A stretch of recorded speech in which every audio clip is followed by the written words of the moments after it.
Few moments, in fact, Iran's supreme leader Ali Khamenei has expressed his condolences following the death of President Ebrahim Raisi. Reaction also coming in from elsewhere around the world. Pakistan's Prime Minister saying the country will observe a day of mourning with flags flying at half-mast. The Iraqi Prime Minister saying Iraq expresses support for the Iranian people and leaders in this tragic incident. And India's Prime Minister Narendra Modi saying he's deeply saddened and shocked by Raisi's death. We've also had reaction from the EU expressing their sincere condolences.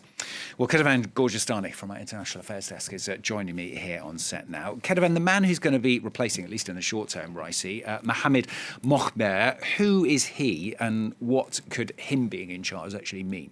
Well, he is currently the first vice president, so the top person in that under the president. And he is, according to the Constitution, the person who is going to take the interim for the dead president.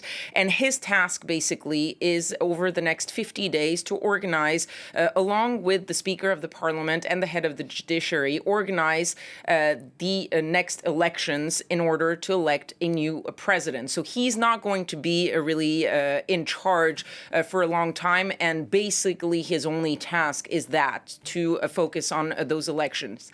Now, in reality, this doesn't really change much because in Iran, the power and the decisions, whether it's domestically or for foreign policy, that final say really is in the hands of the supreme leader, Ali Khamenei. But the question really around these presidential elections is whether or not the regime had a so-called plan B when it comes to what they want to do if something were to happen. Because if you look back at the previous elections, especially the one in 2021, when Ebrahim Raisi came to power, back then the regime had pushed aside all of the dissenting voices and then presented and validated several candidacies, but Raisi was seen as the only viable candidate. The question is, do they have that plan already in place for these upcoming elections, or will they have to scramble to find who would be loyal enough to be put in the position of being president the way